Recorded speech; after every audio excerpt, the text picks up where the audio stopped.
നമസ്കാരം. ഓർമ്മയിൽ എൻ്റെ സ്കൂളിലെ 5ാം പതിപ്പിലേക്ക് കടക്കുകയാണ്.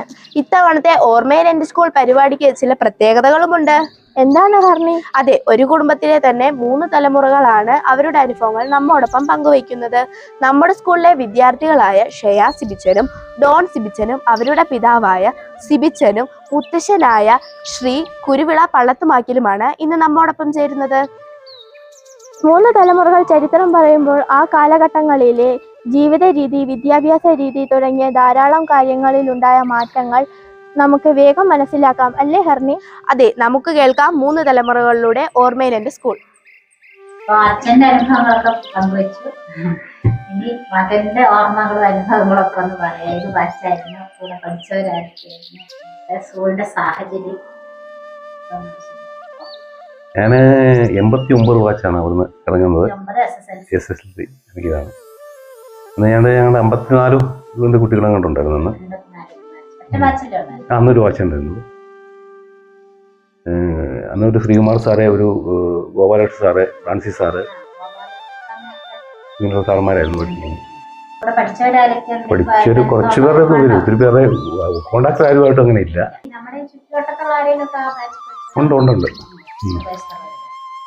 ഇതിനില്ലല്ലോ രാരി, നമ്പരക്ക് രാരിയുണ്ട്.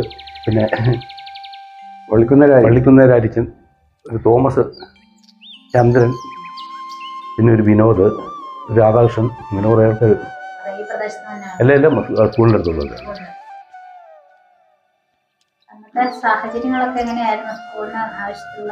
കെട്ടിടങ്ങൾ അന്ന് ഞങ്ങൾ ഞാൻ ആദ്യം ചെല്ലുന്ന സമയത്ത് ഒരു കെട്ടിടമേ ഉള്ളൂ, താഴേറ്റം താഴെ ഇരിക്കുന്നത്.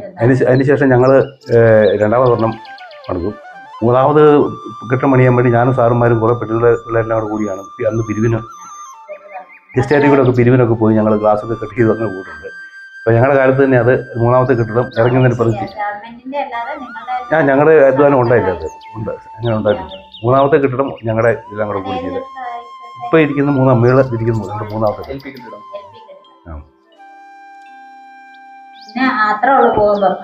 ആ 3 കെട്ടിടം ഞങ്ങൾ പോരുമ്പോൾ 3 കെട്ടിടമായിരുന്നു. ഇല്ല അത് കഴിഞ്ഞ ശേഷമുള്ളതാണ് അത്.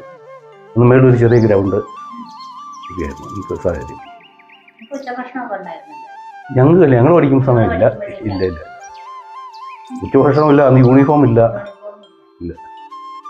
ഇന്നത്തെ കുട്ടികൾക്ക് ഈ ഇടയിൽ കിട്ടുമ്പോൾ നിങ്ങളുടെ ഒരു ചിന്താഗതിയും ഇപ്പം നല്ലതല്ല, ഇപ്പം എന്തുകൊണ്ടും സൗകര്യങ്ങളായിരുന്നു നമ്മുടെ സ്കൂൾ, സർക്കാർ സ്കൂളിലെ. അതെ പിന്നെ ഒരു സങ്കടം മാത്രമേ ഉള്ളൂ, അന്ന് ഞങ്ങൾ പഠിച്ചുകൊണ്ടിരിക്കുമ്പോഴത്തേക്കും ഞങ്ങൾ പോയൊരു 1000-നടുത്ത് പിള്ളേരുണ്ടായിരുന്നു. ഇപ്പം തീരെ കുറവായി പോയില്ലേ. ഒരു ക്ലാസ്സിൽ തന്നെ 10, 30, 40, 50 പിള്ളേർ മേളിലുള്ള ക്ലാസ്സായിരുന്നു. അന്ന് ഇതും പിന്നെ അണക്കര സ്കൂളും ഉണ്ട്. മുരിക്കടി അന്നിപ്പോൾ ഞാൻ പഠിക്കുന്ന സമയത്ത് മുരിക്കടിക്ക് അങ്ങനെ പോകുന്നില്ല, അണക്കര. അച്ഛൻ്റെ കാലത്താണ് മുരിക്കടി. അതിനുശേഷമാണ് ബാക്കിയുള്ള ഇവിടുത്തെ മാനവിൻ്റെ സ്കൂളും എല്ലാം വന്നത്. അണക്കരയ്ക്ക് പോയത്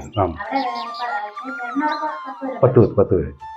അപ്പം അന്നത്തെ ബാച്ചിൽ പഠിച്ച ആളാണോ ഇപ്പം നമ്മുടെ പ്രസിഡന്റായിട്ട് ഇപ്പോൾ എടുത്തിട്ടുണ്ടെന്ന് പറഞ്ഞ? അതെ നമ്മുടെ സജി ആ ബാച്ചിലുള്ള. ഇനിയും കൂട്ടുകാരെ പ്രതിശേഷം കാണാറുണ്ടോ?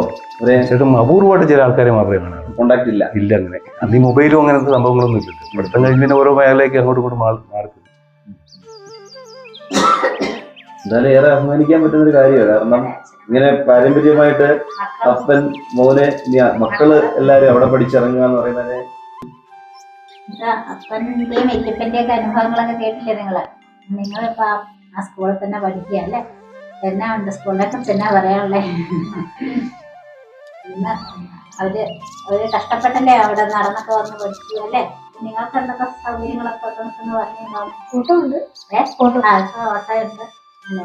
സ്കൂളിനെ കുറിച്ച് പറഞ്ഞ സ്കൂളിന്റെ അനുഭവങ്ങളൊക്കെ, പിള്ളേരെ കുറിച്ച്, അവരെ കുറിച്ചൊക്കെ പറഞ്ഞു. അതിനേക്കാൾ ഉപരിയായി നിങ്ങളോട് ചിലപ്പോൾ ഒരു പക്ഷേ നിങ്ങളുടെ അച്ഛനും മുത്തച്ഛനും ഒക്കെ അവരുടെ പൂർവ്വകാല അനുഭവങ്ങൾ പറഞ്ഞിട്ടുണ്ടാവുമല്ലോ. പറഞ്ഞു തന്നിട്ടില്ലേ? ഇല്ലേ? സ്കൂളിൽ പഠിച്ച കഥകളൊക്കെ പറഞ്ഞിട്ടില്ലേ? അപ്പൊ അത് കേട്ടപ്പോൾ നിങ്ങൾക്ക് എന്താ തോന്നിയത്? എന്ത് തോന്നി? അവര് കൊള്ളായിരുന്നു. അപ്പൊ നമ്മളിനി ഈ നിലയിലേക്ക് എത്തണമെന്ന് നമ്മൾ ചിന്തിച്ചിട്ടുണ്ടോ? അവരത്രമേ കഷ്ടപ്പെട്ടു പഠിച്ചു അല്ലേ? അപ്പൊ നിങ്ങൾക്ക് എടുത്തു പറയാൻ എന്തുണ്ട്? ഇപ്പൊ പറഞ്ഞ പോലെ നാളെ ഒരു കാലത്ത് ഒരു 10 വർഷം അല്ലെങ്കിൽ 20 വർഷം കഴിയുമ്പോൾ ഇതുപോലെ തന്നെ അന്നുണ്ടാകുന്ന ആളുകൾ ഇതുപോലെ വന്ന് നിങ്ങളെ കാണുമ്പോൾ നിങ്ങൾക്ക് എന്തായിരിക്കും നിങ്ങളുടെ സ്കൂളിനെ കുറിച്ച് പറയാനുണ്ടാകുക? വളരെ നല്ല കാര്യങ്ങൾ എന്തൊക്കെയാ ഉള്ളത്? അതായത് പക്ഷെ നമുക്ക് നല്ല കാര്യം ഇപ്പൊ പറഞ്ഞല്ലോ, അന്ന് മുത്തച്ഛനൊക്കെ കഴിച്ച് വേഗം വരച്ചോട്ടി ഇരുന്ന് ഓറഞ്ചും അതൊക്കെ കഴിച്ച കാലഘട്ടം പറഞ്ഞു, നടന്നു പോയിരുന്ന കാലഘട്ടം പറഞ്ഞു. അന്നിരുന്ന സാഹചര്യം, പഠിക്കാനുണ്ടായിരുന്ന സാഹചര്യം എന്തായിരുന്നു? ഷെഡായിരുന്നു, ഓല ഷെഡായിരുന്നു ഒക്കെ നിങ്ങൾ കേട്ടു അല്ലേ? ഇപ്പൊ നമ്മളെ അതിനെ അപേക്ഷിച്ച് എന്തുമാത്രം മാറ്റങ്ങൾ വന്നിട്ടുണ്ട് അല്ലേ? നല്ല സ്കൂള് പണിയുന്നുണ്ട്. പിന്നെ നമുക്ക് അതിനെക്കുറിച്ച് അതിനേക്കാൾ ഉപരിയായി അന്നത്തെ കാലം പറഞ്ഞു ഉച്ചഭക്ഷണമില്ല അല്ലേ? നമുക്ക് യൂണിഫോം ഉണ്ട്, പുസ്തകമുണ്ട്. അന്ന് പുസ്തകം ഇല്ലാഞ്ഞൊരു കാലഘട്ടത്തിൽ, പുസ്തകം ഇല്ലാഞ്ഞൊരു കാലഘട്ടത്തിൽ പിന്നെ പോയിട്ടില്ല സ്കൂളിൽ അല്ലേ? അതും പറഞ്ഞിരുന്നു സാഹചര്യമൊക്കെ ഉണ്ടാവും, എല്ലാ സൗകര്യങ്ങളും ഇല്ലേ അല്ലേ? നിങ്ങളുടെ സ്കൂളിന് എന്തൊക്കെ മാറ്റങ്ങളൊക്കെ വന്നിരുന്നത് വെച്ചല്ലേ? എല്ലാ സൗകര്യങ്ങളും ഒക്കെ ഉണ്ട്. കമ്പ്യൂട്ടർ സാഹചര്യം എന്നാലോചിച്ച് നോക്കി. നമ്മുടെ സ്കൂളിൽ ഇപ്പൊ എത്ര കമ്പ്യൂട്ടർ ഉണ്ട്? 23 അല്ലേ സാറേ? 23ഓളം കമ്പ്യൂട്ടറുകളുണ്ട് അല്ലേ? നമ്മളൊക്കെ അത് ഉപയോഗിക്കാറുണ്ട്. ഉണ്ടോ? ഉണ്ടെന്നേ. ഇടയ്ക്കൊക്കെ വരുവാണെങ്കിൽ നമുക്ക് ഇതുപോലെ സാറ് അതിന്റെ ചാർജുള്ള നമുക്ക് കമ്പ്യൂട്ടറിലൊക്കെ തൽക്കാലം ഒന്ന് ചെയ്ത് പഠിക്കുകയൊക്കെ ചെയ്യാം. താല്പര്യമുണ്ടോ? എനിക്കറിയാലോ, ഇനി കണ്ണ് കാണാൻ പറ്റും സാറേ.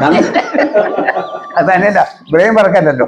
അത് കുഴപ്പമില്ല. തന്നെ ഒരു ഫോൺ നമ്മുടെ കിട്ടിയാൽ നമ്മൾ ഉപയോഗിച്ച് തുടങ്ങത്തില്ലേ എന്ന് പറഞ്ഞു. ചെറിയ ഫോണുണ്ട്, അതിനകത്തുള്ള കാര്യങ്ങളാണ്. എന്ന് പറഞ്ഞേ ഉള്ളൂ. എന്നാലും നമുക്ക് താല്പര്യമില്ലേ? 21 ക്യാമ്പ് ഉണ്ടോ ചോദിച്ചില്ലേ ഇപ്പൊ? വികസനമല്ലേ അതൊക്കെ? ചെറിയ സ്കൂളിൽ അത്ര കമ്പ്യൂട്ടർ കിട്ടാന്ന് പറഞ്ഞാല്. അല്ല, വേറെ കാര്യമുണ്ട്. നമ്മൾ നമ്മുടെ സ്കൂളിനെ അപേക്ഷിച്ച് സർക്കാർ സ്കൂളാണ്. പലർക്കും പല സർക്കാർ സ്കൂളിൽ വലിയ ഇതില്ല, പഠനം നല്ല രീതിയിൽ പോകുന്നില്ല. പക്ഷേ ഏറ്റവും കൂടുതൽ ഇൻഫ്രാസ്ട്രക്ചർ ഉള്ളത് എവിടെയാണ്? നമ്മുടെ സർക്കാർ സ്കൂൾ തന്നെയാണ്. കഴിഞ്ഞിട്ട് 1.5 മണിക്കൂർ നമ്മുടെ കുട്ടികൾക്ക് എന്താണ് കമ്പ്യൂട്ടർ പഠനമുണ്ട്. അപ്പൊ അങ്ങനെ നോക്കുവാണെങ്കിൽ എല്ലാ തരത്തിലും നമ്മുടെ സ്കൂള് മുന്നിട്ട് നിൽക്കുകയാണ്. നല്ല കളിക്കാരുണ്ടെന്നാണ് കേട്ടത്. അതെ. നിങ്ങൾക്ക് ഏതിനോടായിരുന്നു താല്പര്യം? ഞങ്ങൾക്ക് വോളിബോളായിരുന്നു. വോളിബോളായിരുന്നു. ഞങ്ങൾ നല്ലൊരു ടീം ഉണ്ടായിരുന്നു സ്കൂളിന് വേണ്ടി. കട്ടപ്പന ഉപജില്ല ഇത് മത്സരത്തിൽ ഞങ്ങൾക്ക് സെക്കൻഡ് പ്രൈസ് ഞങ്ങൾ സ്കൂളിൽ കിട്ടിയിട്ടുണ്ട്.